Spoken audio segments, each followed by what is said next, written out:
This is CA Karishma Bansal from My Future Academy. अपन लोग अभी तक उस प्लानिंग के बारे में पढ़ चुके हैं, उसके कंसेप्ट के बारे में समझ चुके हैं, उसके एडवांटेजेस और उसकी इंपॉर्टेंस के बारे में, उसकी कैरेक्टरिस्टिक्स के बारे में समझ चुके हैं। अब अपन लोगों को लिमिटेशन ऑफ प्लानिंग की बात करना है कि प्लानिंग की लिमिटेशंस क्या है। सबसे पहले प्लानिंग एक यूनिवर्सल प्रोसेस है। कोई भी फील्ड बिना प्लानिंग के काम नहीं कर सकती, बट कोई भी प्लानिंग कभी भी परफेक्ट नहीं हो सकती, उसके अंदर कुछ ना कुछ प्रॉब्लम्स होती ही है। सबसे फर्स्ट लिमिटेशन जो प्लानिंग की है वो है अनसर्टन फ्यूचर। अनसर्टन फ्यूचर मतलब प्लानिंग हमेशा अजम्पशन और फोरकास्टिंग पे बेस्ड है, पर तुमने जो अजम्पशन किया होगा ज़रूरी नहीं है वैसा होगा। जैसे कि अब यार हम लोगों ने ऐसा सोचा था, मैंने और यशोदा दीदी ने, कि नेक्स्ट ईयर अपन लोग के 500 स्टूडेंट्स हो जाएंगे। अब हमको क्या पता था कोरोना आने वाला है, हमने तो 500 स्टूडेंट्स के हिसाब से प्लानिंग कर दी, पर फ्यूचर इतना अनसर्टेन था कि हमारी प्लानिंग पूरी की पूरी एक बार के लिए बोलते ना होल्ड पे आ गई। तो इसको बोलते हैं अनसर्टेन फ्यूचर। अपनी प्लानिंग कभी कभी फेल कर जाती है बिकॉज जिस चीज़ के लिए अपन प्लान कर रहे हैं वो है फ्यूचर, और फ्यूचर कैसा होता है, अनसर्टेन होता है। सेकेंड लिमिटेशन है expensive process. Expert have to be engage for planning function. अपन लोग प्लानिंग खुद से नहीं कर सकते, प्लानिंग करने के लिए अपन को एक्सपर्ट लोग चाहिए होते हैं। अगर एक्सपर्ट लोगों को अपन लोग हायर करते हैं तो एक्सपर्ट लोग बहुत ज़्यादा हाई बोलते हैं ना पैसा चार्ज करते हैं। मोर ओवर प्लानिंग करने में बहुत ज़्यादा टाइम, एनर्जी और मनी लगता है। इस वजह से प्लानिंग को हमेशा एक एक्सपेंसिव प्रोसेस बोला जाता है। बट प्लानिंग के बिना एक ऑर्गेनाइजेशन को काम करना पॉसिबल नहीं है, तो ये कितनी भी एक्सपेंसिव हो ये अपन अवॉइड नहीं कर सकते। तो क्या फर्स्ट क्या हो गया, अनसर्टेन फ्यूचर। सेकेंड हो गया expensive process. Third time consuming. ये तो मैंने तुम लोगों को बता दिया। प्लानिंग में क्या होता है, अपन इन्फॉर्मेशन कलेक्ट करते हैं, उसको क्लासीफाई करते हैं, उसको एनालाइज करते हैं, फिर इंटरप्रेट करते हैं, उसके बाद अलग अलग अल्टरनेटिव ढूंढते हैं, उस अल्टरनेटिव में से बेस्ट अल्टरनेटिव कौन सा है वो डिसाइड करते हैं। इस तरह से प्लानिंग एक बहुत ज़्यादा टाइम कंज्यूमिंग प्रोसेस है जिसमें बहुत ज़्यादा टाइम भी लगता है। तो तीन चीज़ें, future, uncertain future, expensive process and time consuming. आगे, प्लानिंग इज इररिलेवेंट। कभी कभी चीज़ें ऐसी हो जाती है कि तुम्हारी जो प्लानिंग है वो फेल कर जाती है, प्लानिंग एकदम इररिलेवेंट हो जाती है। तो तुमने जो इतना पैसा खर्च किया, जो इतनी मेहनत की, पूरी की पूरी क्या हो जाती है, फेल हो जाती है। आगे, टेंड्स टूवर्ड्स रिजिडिटी। प्लानिंग कभी कभी है ना इंसान को रिजिड बना देती है। जैसे कि मैंने सोचा है कि मेरे को इसी तरह से पढ़ाना है, मैं आज इतने ही पेजेस पढ़ाऊंगी, तो ये क्या किया, मैंने प्लान किया, पर मेरे को पता है कि कल स्टूडेंट्स के एग्जाम है, अगर मैंने उनको 4 ही पेज पढ़ाए तो 4 पेज छूट जाएंगे।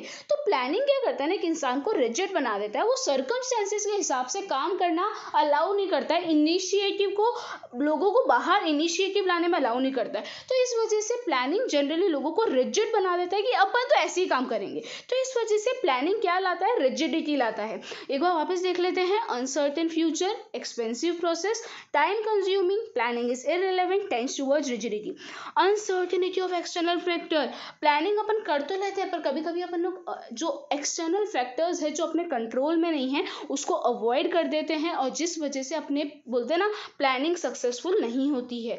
अनसर्टेन नीति of external factor, incomplete information. Sometime planning incomplete information के बेसिस पे की जाती है, कभी कभी प्रॉपर इन्फॉर्मेशन कलेक्ट नहीं कर पाते हैं, उस वजह से अपनी प्लानिंग क्या हो जाती है, फेल हो जाती है।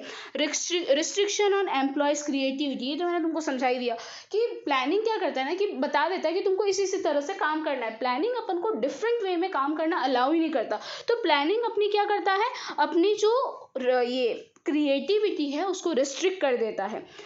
Use of faulty method. While deciding assumption and estimate, different mathematical and statistical methods are used. If this method or information are not appropriate, faulty decisions are taken, thus planning is liable to fail. ऐसा बोल रहे हैं कि planning करते time बहुत सारी mathematical and statistical formulas और ये सारी यूज़ की जाती है। अगर अपन ने गलती से भी कोई भी मेथड गलत तरीके से यूज़ कर दी तो प्लानिंग से जो रिजल्ट्स आ रहे हैं वो डेफिनेटली गलत होंगे, और इस वजह से अपनी प्लानिंग क्या कर जाएगी, फेल कर जाएगी। तो अपन लोग एक बार वापस इसके हेड पॉइंट्स लर्न कर लेते हैं। Uncertain future, expensive process, time consuming, planning is irrelevant, tends towards rigidity, uncertainty of external factor, incomplete information, restriction on employees' creativity and use of faulty methods. Other than this और सारे factors हैं जो हमारी planning को effect करते हैं।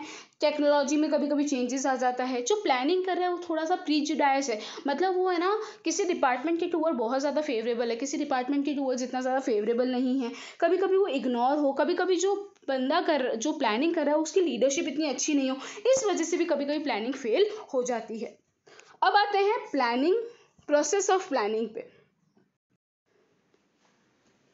चलो, process of planning, planning किस तरह से किया जाता है। प्लानिंग करने के 8 जो स्टेप्स है वो है, सबसे पहले डिटर्मिनेशन ऑफ ऑब्जेक्टिव। सबसे फर्स्ट स्टेप होता है अपन के अपने ऑब्जेक्टिव्स, अपने गोल सेट करना कि फ्यूचर में अपन को क्या अचीव करना है। ऑब्जेक्टिव्स हमेशा रियलिस्टिक होने चाहिए, बोलते हैं ना अनअचीवेबल नहीं होने चाहिए, इंटेलेक्चुअल होने चाहिए, जिसको अचीव करना पॉसिबल है, जो दिमाग लगा के ऑब्जेक्टिव्स बनाए गए हैं। तो सबसे पहला जो प्रोसेस है प्लानिंग का वो क्या है, डिटर्मिनेशन ऑफ ऑब्जेक्टिव। सेकेंड है क्लैरिफाइंग प्लानिंग प्रेमाइसिस। प्रेमाइसिस मतलब जगह नहीं, यहाँ पे अजम्पशंस होते हैं, प्रेमाइसिस मतलब अजम्पशंस। सेकंड, अपन ने एक बार ऑब्जेक्टिव बना दिए, उसके बाद अपन लोगों को अपन ने जो अजम्पशंस लिए हैं कि भाई फ्यूचर में ऐसा ऐसा हो सकता है, फ्यूचर में इस तरह से होगा, फ्यूचर में अपन ने इंटरनल फैक्टर्स को किस तरह से कंसिडर किया है, किस तरह से एक्सटर्नल फैक्टर्स को कंसिडर किया है। अपन लोगों के जो प्रेमाइसिस मतलब अजम्पशंस है वो एकदम क्लियर होने चाहिए, प्रिसाइज होने चाहिए, वरना अपनी प्लानिंग फेल हो जाएगी। तो सेकंड काम क्या है, clarifying planning premises, that is assumption.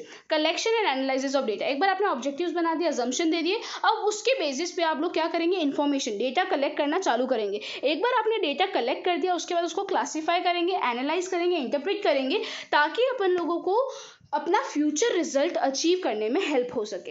अपन ने डेटा कलेक्ट कर दिया, उसको एनालाइज कर दिया, इंटरप्रेट कर दिया, अब क्या करेंगे, उसके बेसिस पे अल्टरनेटिव प्लान्स देखेंगे कि कौन से अपने पास प्लान्स अवेलेबल है, जिस बेसिस पे अपन लोग क्या कर सकते हैं, अपने गोल्स को अचीव कर सकते हैं।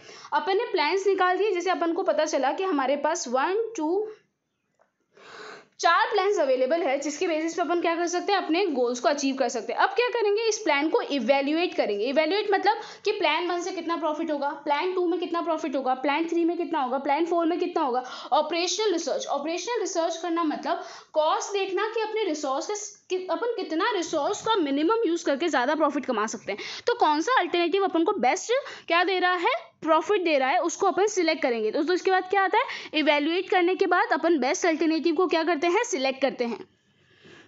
आगे formulation and evaluation of subsidiary plan. अपन ने ऑल्टरनेटिव प्लान सिलेक्ट तो कर दिया, पर अपन को एक सब्सिडरी प्लान भी रेडी रखना चाहिए। जैसे कि देखो, डिफरेंट प्रोजेक्ट और alternatives have to be considered as per the basic plan in support of basic plan. This plans are called subsidiary derivatives. ऐसा बोल रहे हैं कि जैसे अपन ने एक प्लान बना दिया, अब उस प्लान के रिलेटेड जो सब्सिडरीज प्लान है, मतलब यार एक प्लान बड़ा प्लान होता है, उसके रिलेटेड जो छोटे छोटे और प्लान्स है ना, वो प्लान रेडी करने की ट्राई करो, उसको प्रिपेयर करना चालू करो, ताकि अपन लोगों को फ्यूचर में कोई भी छोटी से छोटी चीज़ में दिक्कत लेना में कोई प्रॉब्लम, बोलते हैं डिसीजन लेने में कोई प्रॉब्लम ना आए।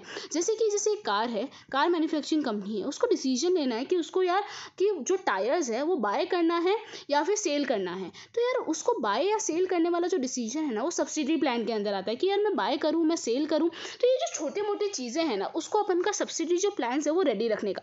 इवैल्यूएशन ऑफ प्लान, एक बार आपने आपका सब्सिडी प्लान बना दिया, उसके बाद आपको अपने पूरे एंटायर प्लान को इंक्लूडिंग द अल्टरनेटिव प्लान जो आपने सिलेक्ट किया है, उसको अपन को लेके इवैल्यूएट करना चाहिए, क्या हमारा प्लान प्रॉपर है, क्या अगर हम लोग स्टेप बाय स्टेप सारा काम करेंगे तो हमारा पूरा बोलते ना काम खत्म हो जाएगा, क्या हमारा ऑब्जेक्टिव अचीव हो जाएगा। इस तरह से अपन लोगों को अपने हर स्टेज पे अपने प्लान को इवैल्यूएट करता जाना चाहिए। ऐसा नहीं कि आप लोगों का एक स्टेज खत्म हुआ आप छोड़ दे, नहीं, हर स्टेज पे आप लोगों को इवैल्यूएट करना है कि जिस तरह से मैंने स्टेप्स डिसाइड किए थे एक ऑब्जेक्टिव को अचीव करने के लिए, उस तरह से स्टेप बाय स्टेप मेरा प्लान जा रहा है कि नहीं। अगर किसी टाइम पे मेरा प्लान सक्सेसफुल नहीं हो रहा तो मुझे कुछ चेंजेस लाके उस प्लान को सक्सेसफुल बनाना है। तो इवैल्यूएट करना प्लान को बहुत ज़रूरी है, सिर्फ प्लान करके रखना नहीं होता, उसको इवैल्यूएट करना भी बहुत ज़्यादा ज़रूरी होता है। तो रीड कर लो, determination of objective, planning, clarifying planning premises, collection and analysis of information, preparation of alternative plan, evaluation of alternative, selection of the best alternative, formulation and evaluation of subsidiary plan and evaluation of plan. ठीक है students, ये अपना यहाँ पे खत्म हुआ। अब अपना सिर्फ टाइप्स ऑफ प्लानिंग बाकी है। ठीक है, ये अपना और एलिमेंट कंपोनेंट ऑफ प्लानिंग ये अपना कल खत्म हो जाएगा।